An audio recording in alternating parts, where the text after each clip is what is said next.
नमस्कार दोस्तों, स्वागत है आपका एमके स्टडी ऑफिशियल में। आज हम मध्यकालीन इतिहास शुरू करने जा रहे हैं, जिसमें कि हम एनसीईआरटी बेस्ड पर महत्वपूर्ण बिंदुओं के बारे में पढ़ेंगे।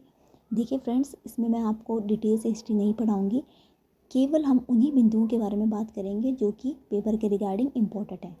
ठीक है, तो चलिए शुरू करते हैं। सबसे पहले हम मध्यकालीन इतिहास जो कि 712 से 1707 तक का है उसके बारे में पढ़ेंगे, जिसमें कि अरबों का भारत पर आक्रमण के बारे में हम सबसे पहले पार्ट 1 कर देखेंगे। ठीक है, तो चलो शुरू करते हैं। देखिए, भारत पर जो मुस्लिम आक्रमण है वो दो तरह के होते हैं। एक होता है अरब आक्रमण और एक हुआ था तुर्क आक्रमण। तो हम पहले अरब आक्रमण के बारे में पढ़ेंगे, जो कि मोहम्मद बिन कासिम के द्वारा हुआ था। देखिए फ्रेंड्स, मोहम्मद बिन कासिम पहला अरबी नहीं था जिसने कि भारत पर आक्रमण किया था। इससे पहले भी भारत पर 2 अरबों के द्वारा आक्रमण हुए थे जो कि सफल नहीं हुए थे, और जो मोहम्मद बिन कासिम था वो पहला अरबी था जिसने कि सफल आक्रमण किया था भारत पर। ठीक है, दूसरा है तुर्क आक्रमण।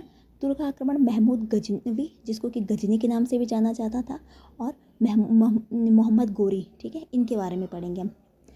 ठीक है, तो महमूद गजनवी या गजनी था जो जिसने कि भारत के सोमनाथ मंदिर पर 17 बार आक्रमण किया था, वही है ये महमूद गजनवी। इसका नाम आप सब जानते ही होंगे। तो चलिए शुरू करते हैं। पहले आज हम मोहम्मद बिन कासिम के बारे में पढ़ेंगे। मोहम्मद बिन कासिम 712 से 714 ईस्वी तक का काल है इसका।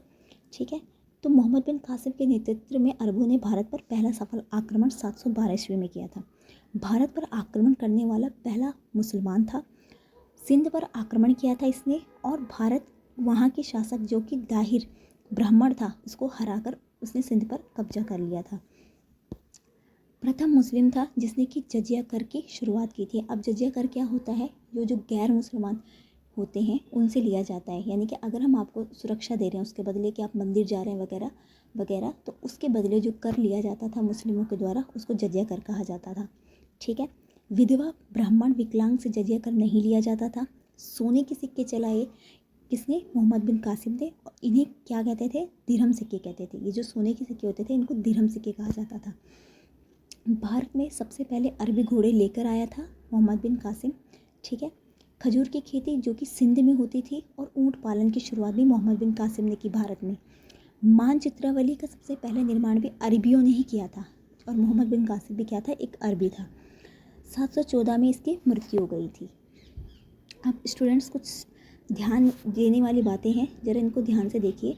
देखिए, जब मोहम्मद बिन कासिम था जो वो अल हज्जाज जो कि अरब का शासक था उसका सेनापति था। ठीक है, ठीक है, और उसका सेनापति था जो कि मैंने आपको पहले बता दिया है। यहाँ पर मैंने आपको हाईलाइट भी करा है कि सेनापति कौन था इसका, मोहम्मद बिन कासिम था।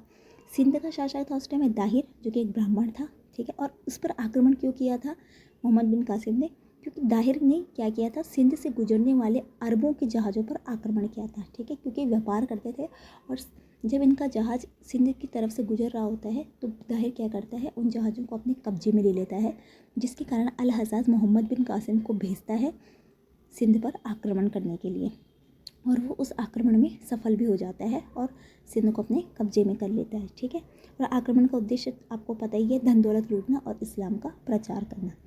आई होप आपको ये सीरीज़ पसंद आई होगी। पसंद आई तो लाइक कीजिए, सब्सक्राइब कीजिए और शेयर कीजिए। मिलते हैं अगले पार्ट में। धन्यवाद।